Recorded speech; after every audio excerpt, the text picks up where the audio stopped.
ಗೃಹಲಕ್ಷ್ಮಿ ಯೋಜನೆಯ ಮತ್ತೊಂದು ಅಪ್ಡೇಟ್ಗೆ ಎಲ್ಲರಿಗೂ ಸ್ವಾಗತ. ನಾನು ನಿಮ್ಮ ಪ್ರೀತಿಯ ಶಿವು. ಇವತ್ತಿನ ಒಂದು ವಿಡಿಯೋದಲ್ಲಿ ಗೃಹಲಕ್ಷ್ಮಿ ಯೋಜನೆಯ ಪೆಂಡಿಂಗ್ ಅಮೌಂಟ್ಗೆ ಸಂಬಂಧಪಟ್ಟಂತೆ ಈಗ ಒಂದು ಇಂಪಾರ್ಟೆಂಟ್ ಇನ್ಫಾರ್ಮೇಷನ್ ಆದರೆ ಬಂದಿದೆ.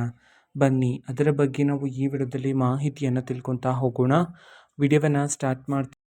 ಅದಕ್ಕಿಂತ ಮೊದಲು ನೀವೇನು ನಮ್ಮ ಚಾನಲ್ಗೆ ಸಬ್ಸ್ಕ್ರೈಬ್ ಮಾಡದೇ ಇದ್ದರೆ ಈ ಕೂಡಲೇ ಚಾನಲ್ಗೆ ಸಬ್ಸ್ಕ್ರೈಬ್ ಮಾಡ್ಕೊಳ್ಳಿ ಮತ್ತು ಲೈಕ್ ಮಾಡಿ.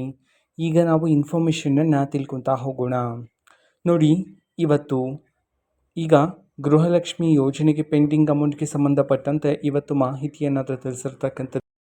ಯಾವ ಜಿಲ್ಲೆಗಳಲ್ಲಿನ ಮಹಿಳೆಯರ ಖಾತೆಗಾದರೆ ಇವತ್ತು ಗೃಹಲಕ್ಷ್ಮಿ ಯೋಜನೆಯ ಪೆಂಡಿಂಗ್ ಅಮೌಂಟನ್ನು ಬಿಡುಗಡೆ ಮಾಡಲಾಗ್ತದೆ, ಎಷ್ಟು ಕಂತಿನ ಹಣವನ್ನು ಇವತ್ತು ಒಟ್ಟಿಗೆ ಬಿಡುಗಡೆ ಮಾಡಲಾಗ್ತದೆ, ಈ ಒಂದು ಮಾಹಿತಿಯನ್ನು ತಿಳ್ಕೊಳೋದಾದರೆ ಇವತ್ತು ನಿಮ್ಗೆ ಇನ್ನೂ ಸಹ ಗೃಹಲಕ್ಷ್ಮಿ ಯೋಜನೆಯ 2 ಕಂತಿನ ಹಣ ಬಂದಿಲ್ಲ ಅಂತಂದ್ರೆ ಇವತ್ತು ಒಟ್ಟಿಗೆ 4,000 ರೂಪಾಯಿ ಹಣವನ್ನು ಬಿಡುಗಡೆ ಮಾಡೋದಕ್ಕೆ ಸಂಬಂಧಪಟ್ಟಂತೆ ಮಾಹಿತಿಯನ್ನು ತಿಳಿಸಲಾಗಿದೆ. ಯಾವ ಜಿಲ್ಲೆಗಳಲ್ಲಿನ ಮಹಿಳೆಯರ ಖಾತೆಗಾದರೆ ಇವತ್ತು ಗೃಹಲಕ್ಷ್ಮಿ ಯೋಜನೆಯ ಪೆಂಡಿಂಗ್ ಅಮೌಂಟನ್ನು ಬಿಡುಗಡೆ ಮಾಡಲಾಗ್ತದೆ, ಈ ಒಂದು ಮಾಹಿತಿಯನ್ನು ತಿಳ್ಕೊಳೋದಾದರೆ ನಿಮ್ಗೆ ಇನ್ನೂ ಸಹ ಇವತ್ತು ಕರ್ನಾಟಕದಲ್ಲಿರ್ತಕ್ಕಂತಹ ಮಹಿಳೆಯರಲ್ಲಿ ಇವತ್ತು ಈ 14 ಜಿಲ್ಲೆಗಳಲ್ಲಿನ ಮಹಿಳೆಯರ ಖಾತೆಗಾದರೆ ಇವತ್ತು ಗೃಹಲಕ್ಷ್ಮಿ ಯೋಜನೆಯ ಪೆಂಡಿಂಗ್ ಅಮೌಂಟನ್ನು ಬಿಡುಗಡೆ ಮಾಡೋದಕ್ಕೆ ಸಂಬಂಧಪಟ್ಟಂತೆ ಮಾಹಿತಿಯನ್ನು ತಿಳಿಸಿರ್ತಕ್ಕಂಥದ್ದು. ಈಗ ನಾವು 14 ಜಿಲ್ಲೆಗಳ ಹೆಸರನ್ನು ತಿಳ್ಕೊತಾ ಹೋಗೋಣ.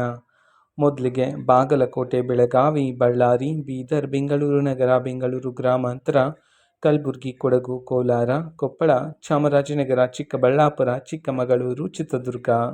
ಈ 14 ಜಿಲ್ಲೆಗಳಲ್ಲಿನ ಮಹಿಳೆಯರ ಖಾತೆಗಾದರೆ ಇವತ್ತು ಗೃಹಲಕ್ಷ್ಮಿ ಯೋಜನೆಯ ಪೆಂಡಿಂಗ್ ಅಮೌಂಟನ್ನು ಬಿಡುಗಡೆ ಮಾಡೋದಕ್ಕೆ ಸಂಬಂಧಪಟ್ಟಂತೆ ಈಗ ಮಾಹಿತಿಯನ್ನು ತಿಳಿಸಿರ್ತಕ್ಕಂಥದ್ದು.